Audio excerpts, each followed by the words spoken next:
वक्त गवाएं, चर्चा की शुरुआत करते हैं। चार खास मेहमानों से आपका परिचय करा देता हूं। सुरेश गर्ग हैं, प्रवक्ता बीजेपी के। स्वागत है आपका। इसके अलावा निरंजन पोद्दार जी, राजनीतिक विश्लेषक, हमारे साथ जुड़ चुके हैं। पहला सवाल राजनीतिक विश्लेषक और वरिष्ठ पत्रकार से। हाँ, निरंजन पोद्दार साहब, मैं अब आपसे समझना चाहूंगा, महेश सर ने जो बातें कही उसमें आप कुछ जोड़े।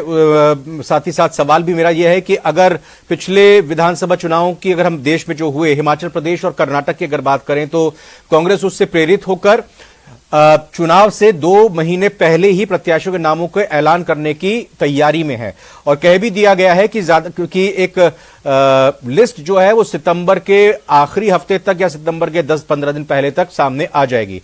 दूसरी तरफ अगर हम बीजेपी की बात करें तो बीजेपी ने मध्य प्रदेश और छत्तीसगढ़ में भी सर नवंबर-दिसंबर में चुनाव होने हैं, तो बीजेपी ने मध्य प्रदेश और छत्तीसगढ़ में कई सीटों के लिए दावेदारों उम्मीदवारों की घोषणा कर दी, लेकिन राजस्थान में ऐसा नहीं किया।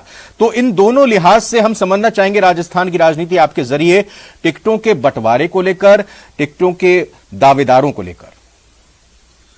देखिए रविंद्र जी, पहली बात तो मैं आपको बताऊं, थोड़ा सा मेरी इसके अंदर मत भिन्नता है, और वो इसलिए है क्योंकि मैं ये मानता हूं कि जो वर्क फोर्स होती है, यानी कि जो कार्यकर्ता होता है, जो जमीन से जुड़ा हुआ होता है, एक एक वोटर के साथ जो कनेक्ट होता है, कहीं ना कहीं सत्तारूढ़ दल से वो कार्यकर्ता नाराज जरूर होता है। क्योंकि जब पार्टी सत्ता में नहीं होती, पार्टी का जब सूखा होता है, तो कार्यकर्ता की कोई उम्मीद नहीं होती अपने शीर्ष नेतृत्व से। लेकिन जब पार्टी सत्ता में होती है, तो जो कार्यकर्ता होता है या कैडर होता है, पदाधिकारी होता है, उसकी भी बहुत ज्यादा उससे महत्वाकांक्षाएं होती है, और लोगों की भी उस कैडर से बहुत ज्यादा महत्वाकांक्षाएं होती है कि भाई आप हमारे यहां काम करवाइए। लेकिन वहां पे उसकी एक सीमाएं होती है, और जिसकी वजह से उससे लोग असंतुष्ट रहते हैं, जिसको हमारे यहां कहा जाता है एंटी इनकम्बेंसी।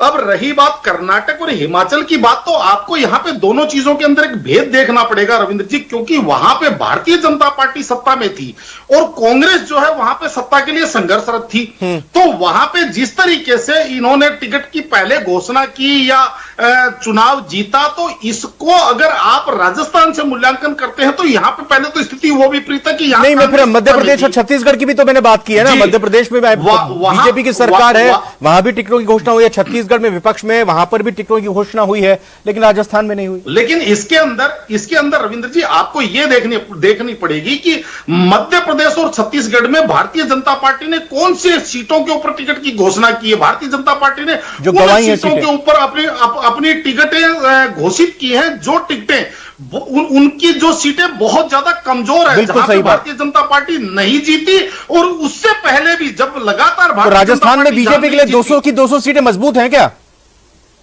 नहीं, राजस्थान के अंदर भारतीय जनता पार्टी की जो सीटें हैं वो रोटेट होती है रविंद्र जी। वो किसी मतलब समझ लीजिए 2018 के अंदर सीटें हारी हैं, लेकिन 2013 के अंदर जीती हैं। तो जिस तरीके से वो मतलब एक ये रोटेशन सिस्टम के अंदर जो सीट आ रही है, उसको भारतीय जनता पार्टी ये नहीं मान के चलती कि हमारी ये सीट बहुत ज्यादा कमजोर है। लेकिन जो छत्तीसगढ़ की 22 सीटों की अगर बात करें, तो आपको मैं बता दूं, वहां पे भारतीय जनता पार्टी उन सीटों के ऊपर समझ लीजिए पिछले चुनाव में टक्कर में नहीं थी, उससे पहले पिछले चुनाव में भारतीय जनता पार्टी वहां कमजोर थी। जब भारतीय जनता पार्टी का लगातार 15 साल शासन रहा, तब भी उन सीटों पे वो कमजोर थी। ऐसे ही मध्य प्रदेश की सीटों की जो 36 सीटों की भारतीय जनता पार्टी ने घोषणा करी है, उन सीटों के ऊपर भी कदाचित ऐसी स्थिति थी। इसलिए वहां पे उन्होंने अपने सेनापति पहले तय कर दिए। लेकिन जी ठीक है निरंजन सर, आप जवाब दे दीजिए सवाल का, उनकी आवाज नहीं आ रही है जी। एक बार दोबारा से सवाल दोहराइए।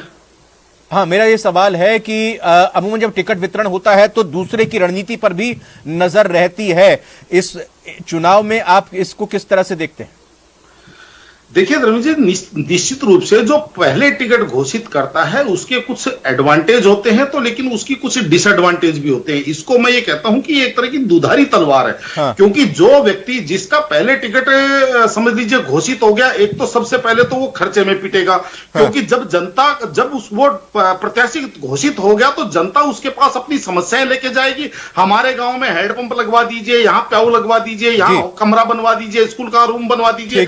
तो सबसे बस उस समय व्यक्ति जो है अपने खर्चों के ऊपर समाज। सवाल के जवाब के साथ ही फिलहाल आज इतना ही। ब्रेक का वक्त है, बने रहिए न्यूज़ 18 राजस्थान के साथ।